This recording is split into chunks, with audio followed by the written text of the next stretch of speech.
जिनके चरण में सुर सुर सादर झुकाते शीश को, मेरी विनय युत वंदना उन जीन वीर जगदीश को। मेरी विनय युत वंदना उन जीन वीर जगदीश को। परात्पर गुरुवे नमः। परम्पराचार्य गुरुवे नमः। परम गुरुवे नमः। साक्षात् प्रत्यक्ष सद्गुरुवे नमो नमः। अनंत अनंत भाव भेद थी भरेली भली, अनंत अनंत नाय निक्षेपे व्याख्यानी छे। सकल जगत गीत कारिणी हारिणी मोह तारिणी भवाब्धि मोक्ष चारिणी प्रमाणी छे। उपमा आप्यानी जेने तमारा खवीते व्यर्थ, आपवाथी निज मति मपाई में मानी छे। अहो राज चंद्र बाळ ख्याल नथी पामताय, जिनेश्वर तणी वाणी जाणी तेणे जाणी छे। गुरुराज तणी वाणी जाणी तेणे जाणी छे। नत्वा जिनेन्द्रं गत सर्वदोषं सर्वज्ञ देवं हितधर, श्रीजैन सिद्धांत प्रवेशिकेर्यं विरचते स्वल्पधियां हिताय, विरचते स्वल्पधियां हिताय। ओम जय जिनेन्द्र, जय सद्गुरु।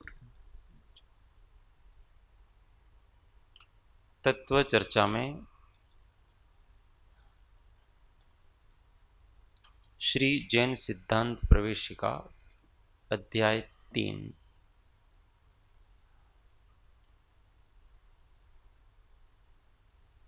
मार्गणाओं की चर्चा चल रही है। प्रश्न संख्या हिंदी में 401, योग। मार्गणाएं 14 हैं। नाम बोलो एक एक। गति मार्गणा, इंद्रिय मार्गणा, काय मार्गणा, योग मार्गणा, वेद मार्गणा, कषाय मार्गणा, ज्ञान मार्गणा, संयम मार्गणा, दर्शन मार्गणा, लेशा मार्गणा, भव्यत्व मार्गणा, सम्यक्त्व मार्गणा, संगनित्व मार्गणा, आहार मार्गणा। बहुत अच्छा। तो अपने किन किन की चर्चा कर ली? 3 हो गया। अब आगे योग मार्गणा की चर्चा करेंगे। गति मार्गणा में जीव कहां कहां पाए जाते हैं? 4 गतियों में।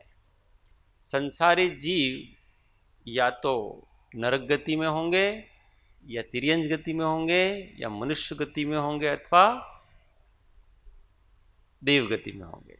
इन 4 के अलावा कहीं पर भी जीव होंगे तो गति में 4। फिर गति के बाद इंद्रिय मार्गणा। तो जीव कहां कहां पाए जाएंगे? या तो जीव 1 इंद्रिय में होंगे, अथवा 2 इंद्रिय में होंगे, अथवा 3 इंद्रियों में होंगे, अथवा 4 इंद्रियों में होंगे अथवा 5 इंद्रियों में होंगे। इसके अतिरिक्त संसारी जीव कहीं होंगे नहीं। फिर काय मार्गणा में या तो स्थावर काय में होंगे अथवा त्रस काय में होंगे, इसके अतिरिक्त और किसी भी काय में होंगे नहीं।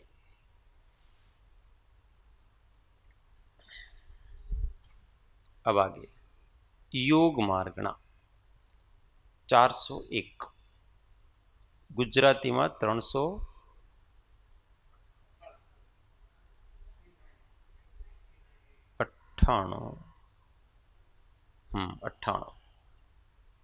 योग किसको कहते हैं? पुद्गल विपाकी शरीर और अंगोपांग नामा नाम कर्म के उदय से मनोवर्गणा तथा वचन वर्गणा तथा काय वर्गणा के अवलंबन से कर्म नौ कर्म को ग्रहण करने की जीव की शक्ति विशेष को भाव योग कहते हैं। इस ही भाव योग के निमित्त से आत्म प्रदेश के परिस्पंदन को चंचल होने को द्रव्य योग कहते हैं। तो मुख्य रूप से योग क्या है तो ये बताए। योग का मतलब होता है कर्म और 9 कर्म वर्गणाओं को आकर्षित करने की आत्मा की शक्ति, इसका नाम योग कहलाता है। हमारे आत्मा में कर्म 9 कर्म वर्गणा क्यों आते हैं? तो योग शक्ति के कारण से। अगर आत्मा में योग शक्ति नहीं हो तो कर्म 9 कर्म वर्गणाएं हैं वो आत्मा में कर्म 9 कर्म के रूप में चिपक सकते नहीं हैं। ये किसकी शक्ति है? आत्मा की शक्ति है। हर एक की अपनी अपनी शक्ति है ना। ये शक्ति नहीं हो तो कोई जीव संसार में रहे ही नहीं, कोई जीव बंधन को प्राप्त ही नहीं हो। बंधन को प्राप्त इसलिए हो रहा है कि इसकी योग शक्ति है जिससे यह पर द्रव्य को ग्रहण करता है, खींचता है अपनी ओर। इसका नाम योग कहलाता है। दूसरों के साथ संयोग करता है, इसलिए इसका योग नाम पड़ा है। तो ये सभी संसारी जीवों में योग शक्ति होती है। तो ये आत्मा की शक्ति है। जैसे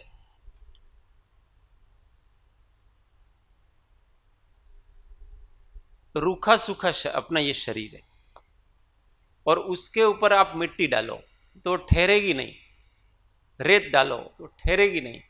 और इस शरीर पर अगर हमने तेल लगा दिया है तो वो मिट्टी और वो रेत चिपक जाएगी। इसका अर्थ यह है कि उस तेल में चिपकाने की योग्यता है। शरीर के साथ उस रेत आदि को चिपकाने की योग्यता उस तेल में है, और तेल नहीं हो तो वो नहीं चिपकेगा। उसी प्रकार से ये योग है आत्मा की ऐसी शक्ति जिसके कारण से कर्म आकर्षित होते हैं। अगर योग नहीं हो तो कर्म आकर्षित ही नहीं होंगे और बंधन को प्राप्त होंगे नहीं। तो ये योग कहलाता है। तो कर्म को आकर्षित करने की जो शक्ति है वो भाव योग कहलाता है। और उससे होता क्या है कि आत्म प्रदेशों का परिस्पंदन होता है, उसमें हलन चलन होती है, वो आत्म प्रदेश क्षोभ को प्राप्त होते हैं। इसका नाम द्रव्य योग कहलाता है। तो भाव योग शक्ति का नाम है, द्रव्य योग उस क्रिया का नाम है। क्रिया क्या हुई? आत्म प्रदेशों का परिस्पंदन। और भाव क्या है उसका? कि उसको आकर्षित करने की शक्ति। तो शक्ति का नाम भाव योग है, जो कि पुद्गल, जो कि आत्मशक्ति रूप है, आत्मा का गुण है। और उससे क्रिया क्या हुई? आत्म प्रदेशों में हलन चलन, तो वो द्रव्य योग कहलाता। तो ये इसको कहते हैं योग। ये होता कैसे? तो इसमें निमित्त कौन कौन है? तो पुद्गल विपाकी शरीर और अंगोपांग नाम कर्म के उदय से। ये शरीर नाम कर्म और अंगोपांग नाम कर्म, ये दोनों पुद्गल विपाकी हैं। पहले अपनों ने पढ़ा था कि जितने प्रकार के कर्म हैं उन कर्मों में कुछ तो पुद्गल विपाकी हैं और कुछ दूसरा क्या नाम, जीव विपाकी है। अब पीछे का भूलते नहीं जाना आपने। तो जीव विपाकी का मतलब उसका सीधा फर्क जीव को पड़ता है, उसके जीव के परिणाम सीधे उससे प्रभावित हो रहे हैं। और पुद्गल विपाकी का मतलब उस कर्म के उदय से पौद्गलिक रचना होगी, सीधे आत्म परिणामों से उसका संबंध नहीं होता है, पौद्गलिक रचना होगी। तो जैसे शरीर नाम कर्म का उदय होता है तो क्या बनता है, शरीर में राग द्वेष नहीं होते हैं, होता क्या है, शरीर बनता है। उससे क्या बनेगा, शरीर बनेगा, औदारिक शरीर बनेगा, वैक्रिक शरीर बनेगा, आहारक जो भी है वो शरीर बनेगा। अंगोपांग नाम कर्म का उदय हुआ तो क्या होगा, आत्मा में राग द्वेष पैदा होंगे कि क्या होगा, अंगोपांग बनेंगे। इसलिए उसका विपाक फल कहां पर आया, पुद्गल में फल आया। उस पुद्गल फल कर्म के उदय का फल कहां आया, पुद्गल में ही आया, जीव में आया नहीं, तो उसको पुद्गल विपाकी कहते हैं। और कुछ कर्म ऐसे होते हैं, नाम कर्मों में भी और सब, कि उनका जीव में विपाक आता है घातिया होते हुए। जैसे सबसे पहले वाली मार्गणा अपनों ने पढ़ी थी, गति मार्गणा। तो वहां गति की क्या परिभाषा करी थी कि जीव के नरक आदि परिणाम विशेषों का नाम गति है। अब ये नाम गति नाम कर्म का, जैसे नरक गति नाम कर्म का उदय होगा तो उस जीव के परिणाम नारकी के जैसे होंगे, तो इसको जीव विपाकी कहते हैं।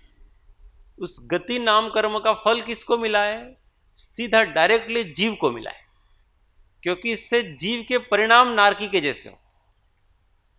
मनुष्य गति नाम कर्म का जहां उदय होता है तो वहां जीव के परिणाम मनुष्य के जैसे होते हैं, भाव।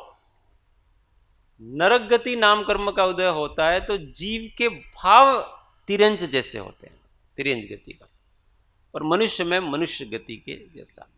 तो ये जीव विपाकी कहलाता है।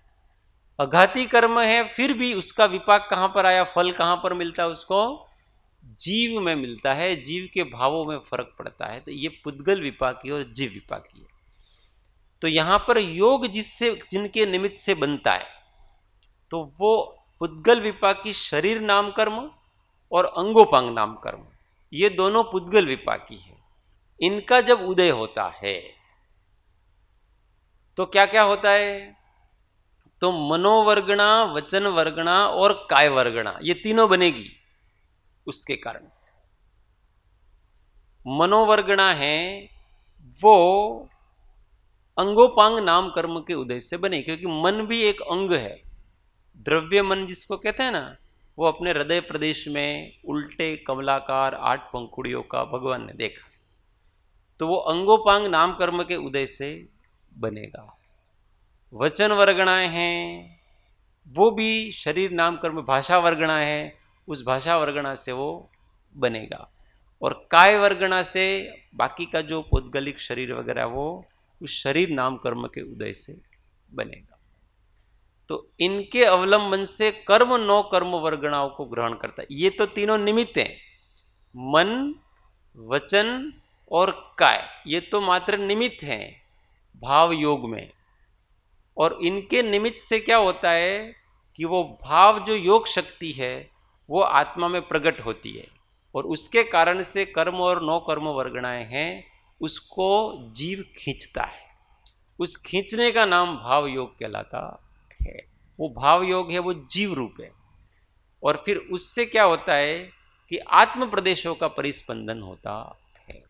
तो आत्म प्रदेशों का परिस्पंदन, ये द्रव्य योग, आत्मा की कर्म 9 कर्मों को ग्रहण करने खींचने की शक्ति, इसका नाम भाव योग। और मन वचन काय की प्रवृत्ति, उसको भी योग कहते हैं, वो उपचार योग है।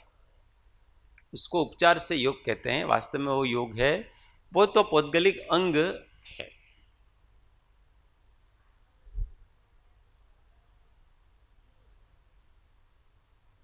प्रश्न उन्होंने ऐसा पूछा कि जब आत्मदर्शन, आत्मा अनुभव, आत्मा में स्थिरता होती है तो इन योगों का क्या होता है?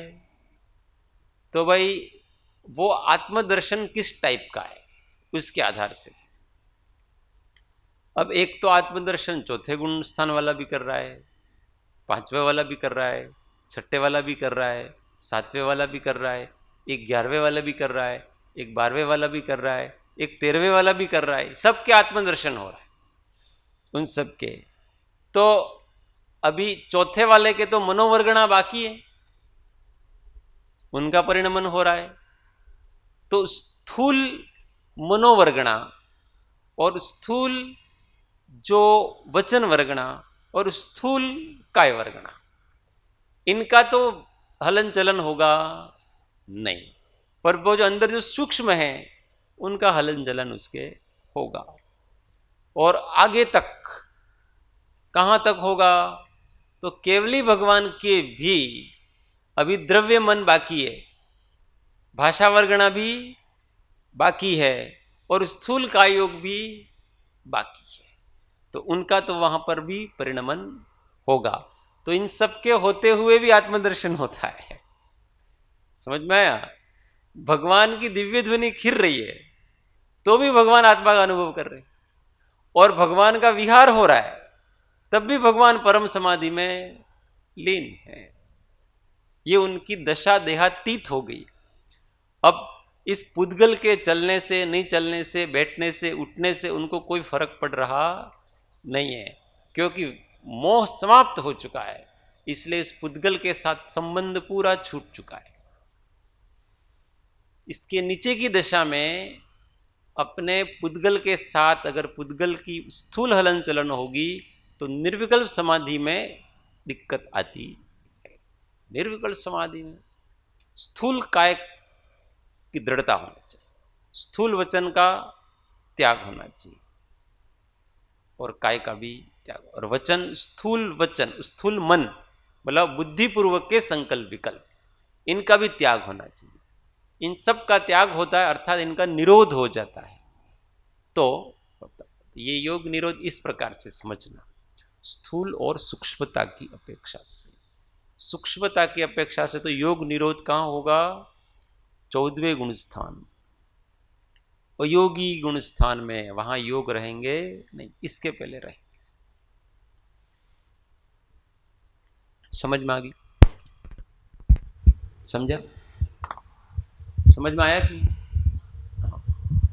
प्रश्न पूछते हैं इसके बाद उसको समझना, ऐसा नहीं प्रश्न पूछ के छोड़ दिया, उसका समाधान अपने को होना चाहिए। नहीं तो प्रश्न तो पूछ लिया, फिर बाद में पूछा आप क्या समझे, खबर। तो ऐसा नहीं, हमने प्रश्न समझने के लिए पूछा, पूछने के लिए नहीं पूछा, तो हमारा समाधान होना चाहिए। हाँ, ये जो कर्म नो कर्म ग्रहण करने की जीव की शक्ति है, हाँ, उसमें नो कर्म माने बद्ध कर्म, नो कर्म गिनने का कि दोनों गिनने? हाँ, नो कर्म मतलब यहाँ पर ये शरीर, शरीर, श्वासोश्वास, मन, ये सब अंगोपांग है, उनको नो कर्म यहाँ पर उतना ही गिनने का ना। मतलब अभी आत्मा के प्रदेशों के साथ लगे, उन्हीं को यहाँ पर नो कर्म के विषय में समझना। और कोई किसी को प्रश्न? 402 योग के कितने भेद हैं, मतलब योग कितने प्रकार का है? उत्तर 15। मनोयोग 4, वचन योग 4 और काय योग 7। इसके बारे में पहले बहुत चर्चा हुई। कौन बता सकता है ये 15 प्रकार के योगों का नाम? 4 मनोयोग कौन से हैं? हाँ, माइक अपने पास है।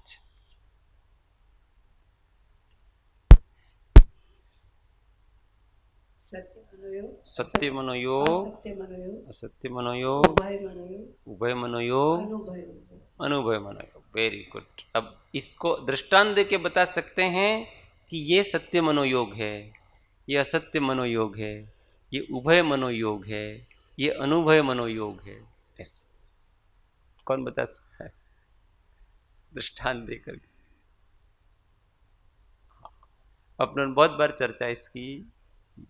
हर वस्तु का अपने को स्वरूप समझना। जब तक वो स्वरूप अपने अंदर बैठे नहीं, तब तक अपने को शांति से नहीं बैठना। हाँ, वो नहीं बैठे, अपने को नहीं बैठना। उसके हर चीज को ये बैठना चाहिए अपने दिमाग में। इसकी हर एक बात अपने दिमाग में एक बार बंद करना, एक बार दिमाग में बैठ गया ना, फिर भूल नहीं सकते। तो सत्य मनोयोग का मतलब, मनोयोग का मतलब अपना जो चिंतन चलता है वो उसको मनोयोग कहते हैं उसका। तो सत्य चिंतन चलना वो सत्य मनोयोग।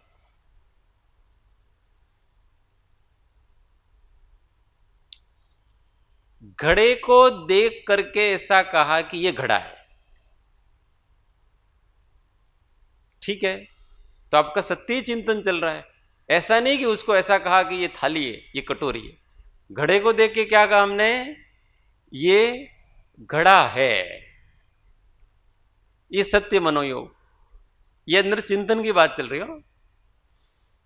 फिर घड़े को देख करके ऐसा कहा कि ये घड़ा नहीं है, ये कटोरा है।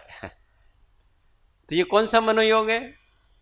असत्य मनोयोग, क्योंकि आपने चिंतन असत्य किया है। सामने वाला जो पदार्थ है उस पदार्थ के अनुरूप आपका चिंतन नहीं है।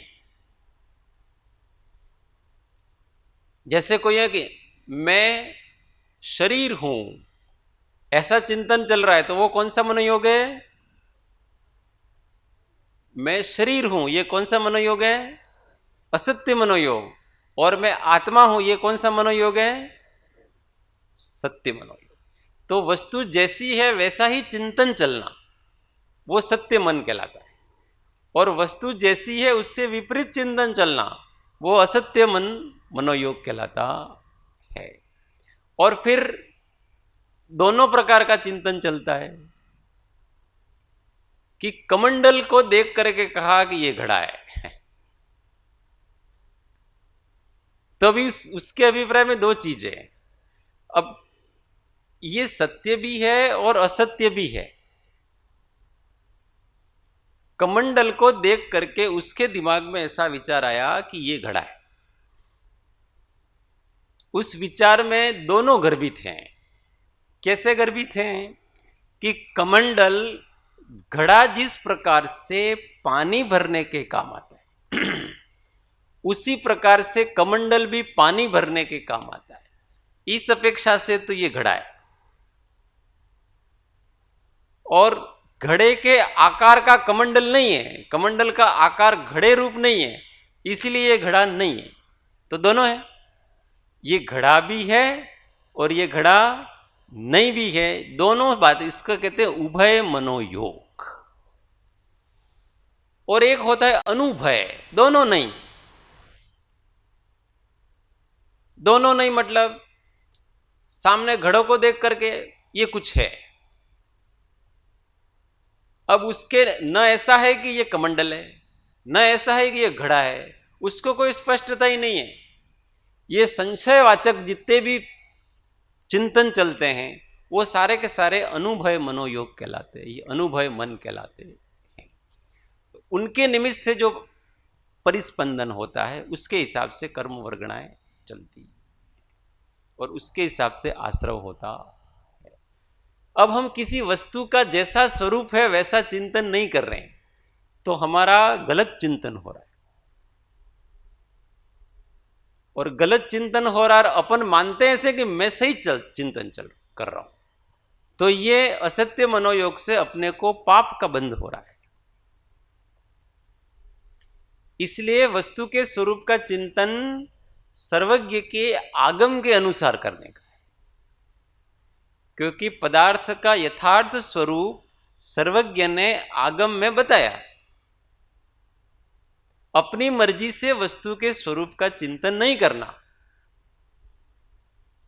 ये जितने भी अन्य अन्य दर्शन पैदा हुए हैं जगत में, सर्वज्ञ वीतराग के शासन के अतिरिक्त अन्य अन्य जितने भी दर्शन पैदा हुए, वो सब अपने इस बुद्धि के अनुसार वस्तु के स्वरूप की कल्पना करते हैं।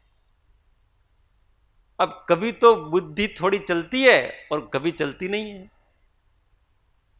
जितनी स्थूल बुद्धि में जितना समझ में आता है उतना तो दर्शन वो ठीक है, और फिर जो सूक्ष्म वस्तुएं हैं अथवा उसका विपरीत ग्रहण है तो वो खोटा है। इस कारण से इतने इतने दर्शन हो गए ना, क्योंकि सब अपने हिसाब से सोचता है व्यक्ति। अब अपने हिसाब से सोचेगा, उसको अनादि से वो मिथ्यात्व के अधीन है, अज्ञान के अधीन है, उसको पदार्थ के सत्य स्वरूप का बोध ही नहीं है, और वो व्यक्ति सत्य के बारे में विचार करने उठा है, निकला है। सत्य क्या है?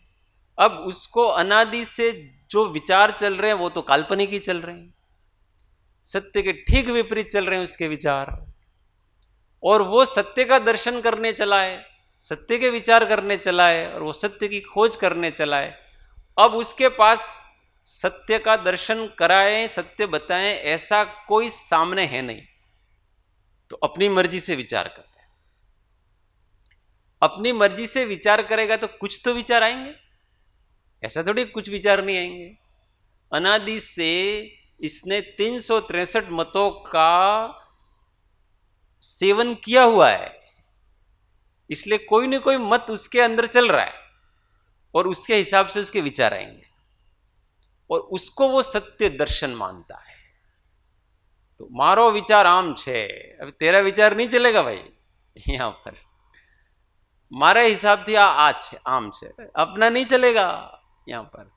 यहां तो वस्तु का स्वरूप जैसा है वैसा सर्वज्ञ देव ने बताया है, आप उनके हिसाब से ही बात चलेगी, अपनी बात चलेगी नहीं।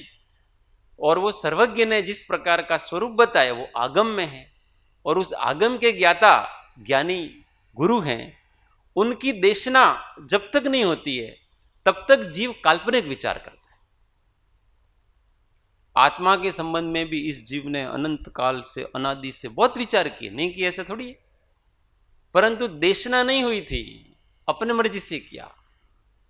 जब तक उसको कोई देशना देने वाला षड द्रव्य 7 तत्व 9 पदार्थ को ज्ञाता ऐसा कोई आचार्य आदि उसको देशना देने वाला नहीं मिलता है, अथवा आगम के हिसाब से इसका निर्धारण नहीं होता है, तब तक उसके सारे के सारे जितने कल्पनाएं हैं वो मात्र कल्पनाएं हैं। उसको कभी सत्य का यथार्थ दर्शन नहीं होगा।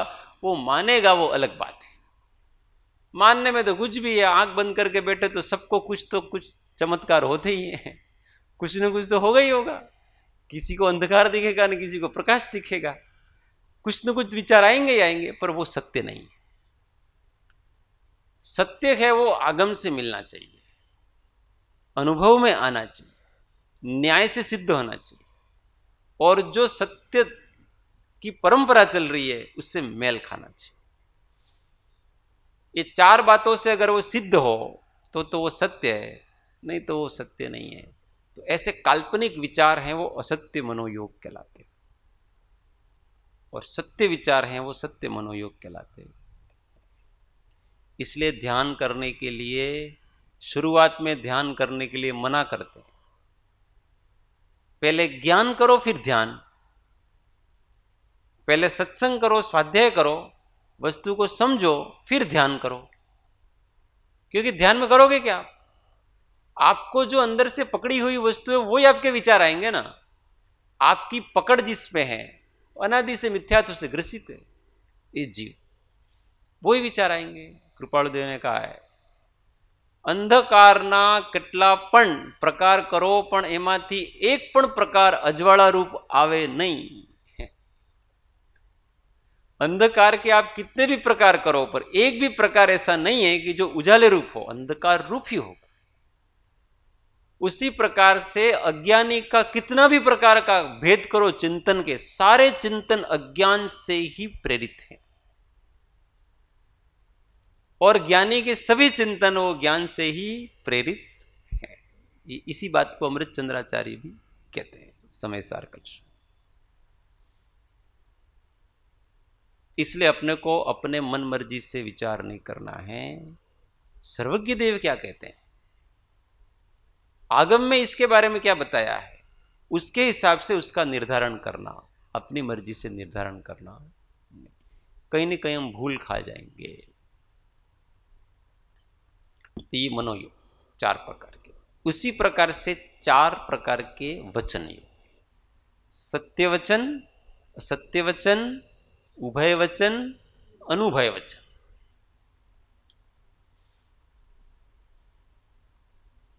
ये घड़ा है, घड़े को घड़ा है ऐसा कहना, ये कौन सा वचन है? सत्य वचन। घड़े को घड़ा नहीं कह करके कटोरा कहना, वो कौन सा वचन है? असत्य वचन। फिर कमंडल को देख करके कहना कि ये घड़ा है, कौन सा वचन? उभय वचन। और घड़े को देख करके ऐसा कहना कि ये कोई है, कुछ है, ये कौन सा वचन? अनुभय वचन। इसमें कोई निर्धार, अनुभव वचन में कोई निर्धार होता नहीं है, फिक्स कहीं किसी का निर्णय नहीं होता है। तो इस प्रकार के 4 प्रकार के वचन है। तो सत्य के अनुसार ही बोलना, सत्य वचन। कोई अपने को पूछे आत्मा कैसा है, क्या जवाब देंगे?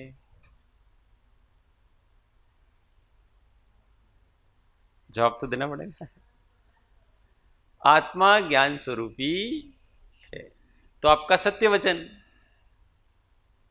अगर आपने उस ज्ञान स्वभाव का अनुभव नहीं भी किया है, तो भी अगर आप गुरु की आज्ञा से, आगम की आज्ञा से बोलते हो कि भाई सर्वज्ञ देव ने आत्मा को ज्ञान स्वभावी कहा है, हमारा भी ऐसा ही अनुभव है,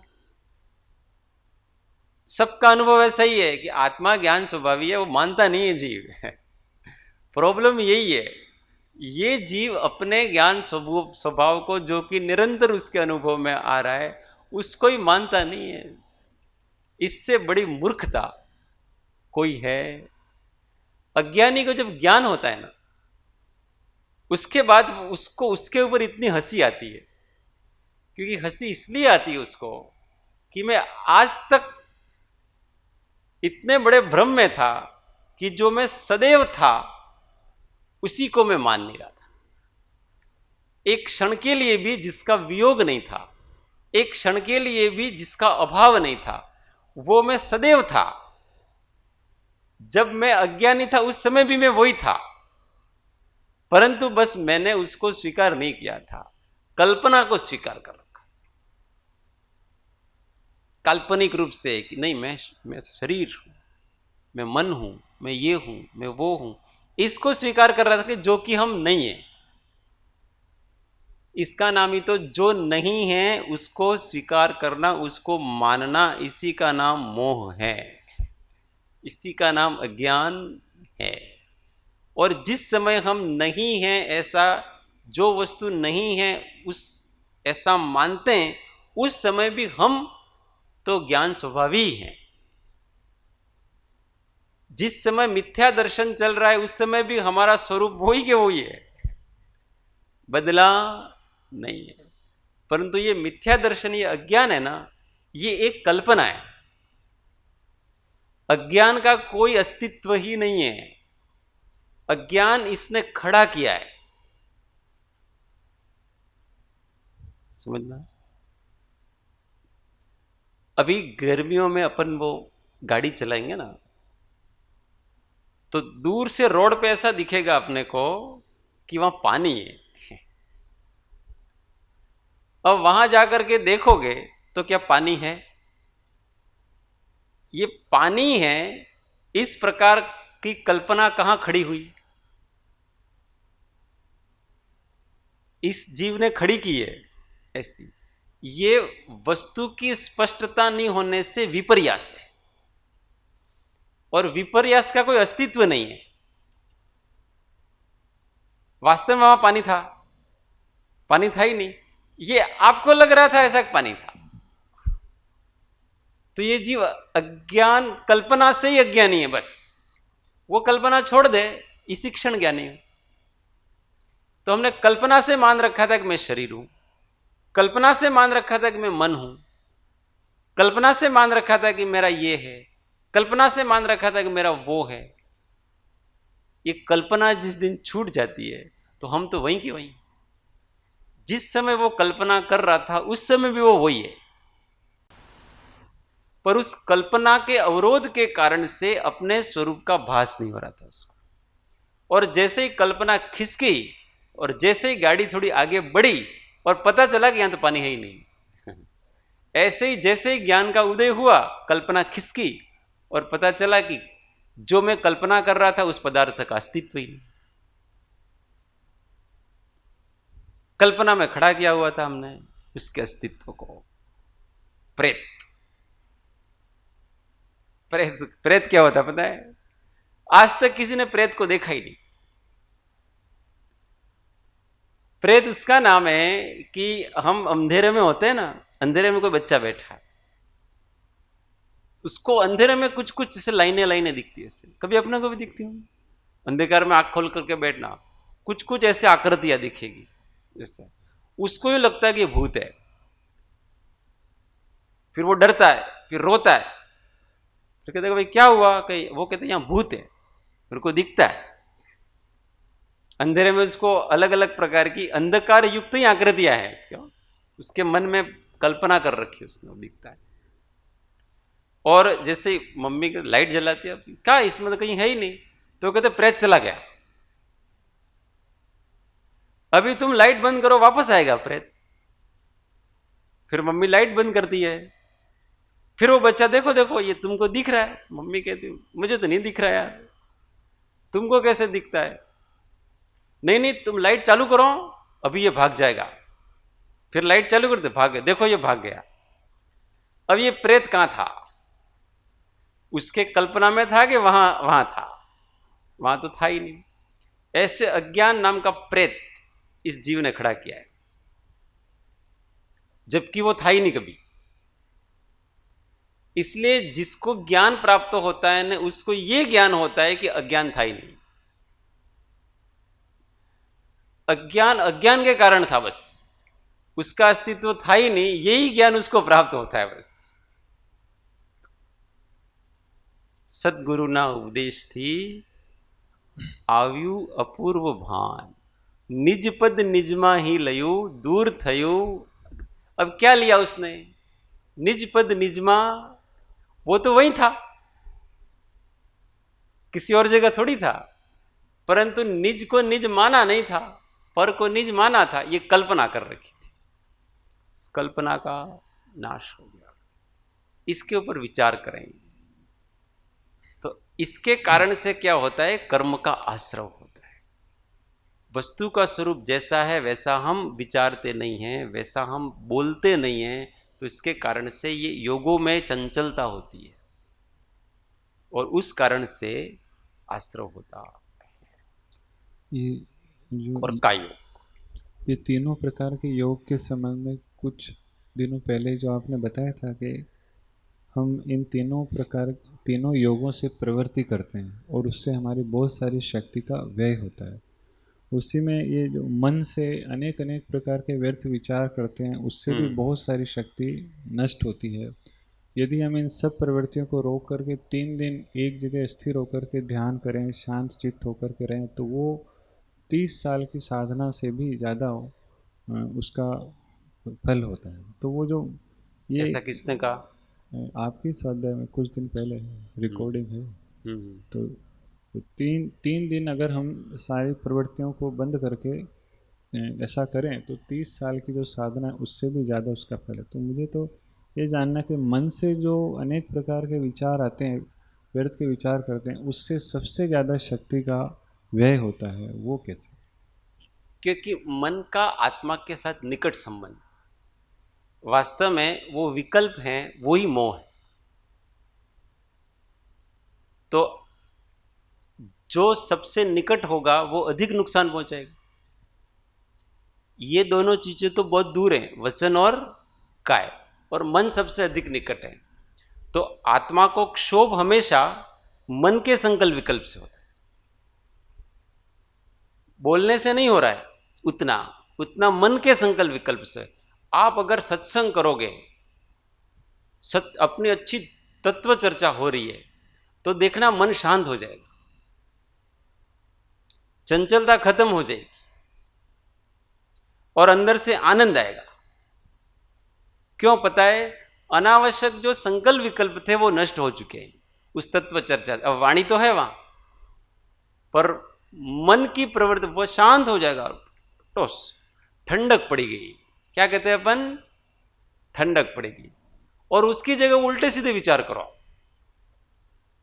तो फिर अब बोल नहीं रहे हो और ध्यान में हो, परंतु विचार उल्टे उल्टे हो रहे हैं आपके संकल्प विकल्प। तो वचन योग तो का निरोध कर दिया, पर मनोयोग बराबर वहां पर चल रहा है, असत्य मनोयोग जिसको कहते हैं। तो वहां आकुलता ज्यादा, भले वचन और काय से आप स्थिर बैठे। इसलिए पहले अपने मन को कंट्रोल करने का प्रयत्न करें, कि अनावश्यक संकल्प विकल्पों से बचने का प्रयत्न करें। पर उसके लिए भी क्या है कि स्थिर होना पड़ेगा आपको। अब स्थिर होने के लिए क्या है कि पहले तो बैठने का अभ्यास करना पड़ेगा, फिर अपने को मौन होना पड़े। आपको सत्य विचार करने हैं तो कम से कम उल्टी सीधी बातें करना छोड़ेंगे तभी जाके तो विचार कर सकेंगे। तो उल्टी सीधी बातें करने का अभ्यास है, उसको कम करें। आवश्यक हो इतना बोले, इससे अधिक बोले नहीं। हाँ, तत्व चर्चा वगैरह में बड़े उत्साह से भाग लें अपन। वहां क्या है कि वहां तो चित्त का निरोध हो रहा है। जितना जितना आप तत्व चर्चा में भाग ले रहे, वहां वहां आपका चित्त है वो समाधान को प्राप्त हो रहा है। जितना जितना अपना चित्त समाधान को प्राप्त होता है, उतना उतना हमारे संकल्प विकल्प कम हो रहे हैं। तो अच्छी बात है। और अगर वो ही काम ध्यान में कर सकते हो कि बोलना भी बंद और एकाग्र होकर के तत्व चिंतन, तो उससे बेस्ट है। परंतु ऐसा नहीं कर सकते हैं तो स्वाध्याय करना, और स्वाध्याय भी नहीं कर सकते हैं तो फिर आपस में चर्चा करना, वो भी नहीं कर सकते हैं तो भक्ति करना, वो भी नहीं कर सकते तो किसी की सेवा करना, वो भी नहीं कर सकते हैं तो सो जाना। क्योंकि जो व्यक्ति ये चार काम नहीं करता है और जो जागता है ना, वो कर्म ही बांधता है, पाप ही बांधेगा वो। इसलिए कहते हैं कि ऐसे व्यक्ति को सो जाना ही अच्छा है, तो वहां कर्म कम बंधेंगे, बुद्धिपूर्वक पाप नहीं करेगा वो, कम से कम उसको। इसलिए कहते हैं ना शैतान को कि एक जगह रहे तो अच्छा है, इधर उधर घूमना नहीं चाहिए, ज्यादा पाप करेगा उसको। तो ऐसे अपनी अपनी योग्यता के अनुसार सबसे अच्छा तो यही है। अभी इन्होंने बताया ना, प्रयोग करना ऐसे 3 दिन तक मौन,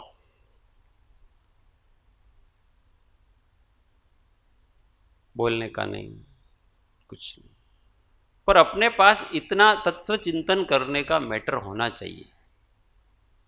नहीं तो 2 घंटे हुए और फिर अब 100 और आगे पीछे की हिस्ट्री खुलती है। 10 वर्ष पहला आ भाई मैंने आम की दूध नाशन पिलोशन, अब जो याद नहीं आता वो भी याद आता है। कल बताया था ना, विपश्यना में योजनाएं बनाते हैं, आगामी 10 साल बाद क्या करना है, कौन सी राजनीति में क्या, ये सब विपश्यना में योजनाएं बनेगी सारी की सारी, क्योंकि वो दिन भर वही काम कर रहा है और वहां छूट है, वहां आपको बोलना तो है ही नहीं, तो आगामी योजनाएं बनती रहती है सारी की सारी। इससे अच्छा है बोलो, इससे अच्छा है स्वाध्याय करो, इससे अच्छा है भक्ति करो, इससे अच्छा है किसी की सेवा करो, चित्त अपने आप एकाग्र और शुद्ध होगा। इसलिए ध्यान की योग्यता बहुत आगे होकर के, ये पहले ही व्यक्ति को माने છે ને ध्यान सीखવું છે। क्या करेगा वो ध्यान? यम नियम आसन प्राणायाम प्रत्याहार धारणा ध्यान। कितने नंबर पे आया वो? 8वां नंबर पे, अरे 7वां नंबर पे आया। और वो कहला पहले नंबर पे ही मेरे को ध्यान करना है, तो उसका ध्यान कैसा होगा? उसका ध्यान भटकता हुआ ध्यान है, केवल कल्पना है उसकी, जिसका जीवन में यम नियम आचरण वगैरह नहीं है, चित्त एकाग्र नहीं कर सकता है और वस्तु के स्वरूप का बोध नहीं है, तो चिंतन क्या करेगा? बैठा बैठा क्या चिंतन करेगा इससे? और चिंतन के बिना तो ध्यान होगा नहीं ना। व्यक्ति ध्यान के बारे में ऐसी ख्याल है, ध्यान मतलब जड़ हो जाना, कोई विचार नहीं करना, इसका नाम ध्यान है। तो कोई विचार किए बगैर कोई रह ही नहीं सकता है। अब रह के बताओ, एक सेकंड बिना विचार रह ही नहीं सकते। क्यों? क्योंकि विचार आत्मा का स्वरूप है। मति श्रुत ज्ञान के बिना ये जीव एक क्षण नहीं रहता है। उस विचार का आश्रय लेकर के विकल्प रहित होना, क्या करना? विचार के द्वारा विकल्प रहित होना, इसका नाम समाधि है। ये तो विचार ही नहीं करना चाहता है, बस ऐसे नींद में जैसे जड़ रहता है ना, वैसे जड़ बना रहना चाहता है, तो जड़ता आ जाएगी उसके, तो वो समाधि नहीं कहलाती है। इसको योग की भाषा में जड़ समाधि, ऐसे ऊपर ब्रह्मरंध्र पे चढ़ाते हैं श्वास और शून्यवत, बस कुछ हो ही नहीं रहा है। तो उसकी जो वासना उस समय थी, वो जब जागता है ना, तो तुरंत वो वासना जागती है।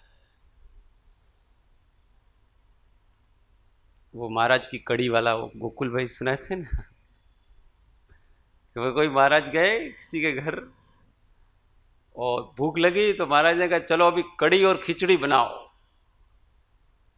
और वो बनाने में देर थी कि महाराज बना रहे हैं, आप कृपया करके विश्राम कीजिए थोड़ा। और महाराज ने चलो ये बना रहे, इतने में थोड़ा ध्यान कर लेते हैं। और ऐसा करके वो ध्यान में बैठे और उन्होंने ब्रह्मरंध्र में चढ़ाया श्वास को, और वो तो जड़ समाधि में चले गए, शून्य, कुछ नहीं वहां पर। और चले गए, और वो 3 दिन बाद उठे वहां से, और जैसे ही उठे पहला शब्द जा, खिचड़ी नहीं कड़ी बनी के नहीं बनी। इतनी देर 10 दिन तक यही चल रहा था। ये वासना कहलाती है। इसका नाम ध्यान नहीं है, इसका नाम जड़ हो जाने का। फिर औदैहिक भाव में जीव चलता, कोमा में चले जाते हैं। कोमा में चले जाते तो बुद्धिपूर्वक कुछ होता नहीं है उनके। अब उनके जैसे अंतरंग कर्म का उदय है, वैसे वैसे भाव बनते हैं, और ऐसे समय में प्राण त्याग इत्यादि होता है, तो उनके उदय के अनुसार उनकी गति होती है। तो ये इनको वचन वगैरह को बोलते समय ध्यान रखें, विचार करते समय ध्यान रखें, नहीं तो ये योगों से अपना आश्रय होता रहता है।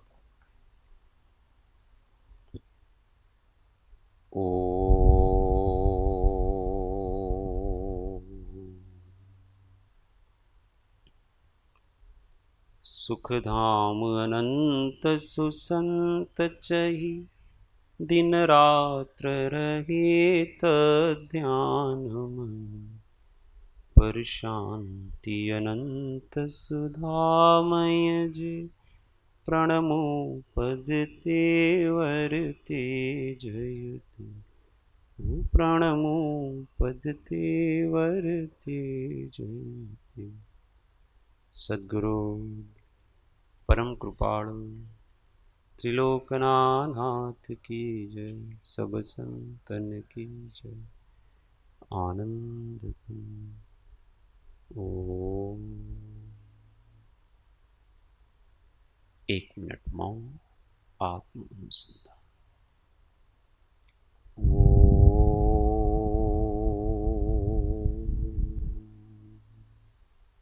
शांति शांति शांति।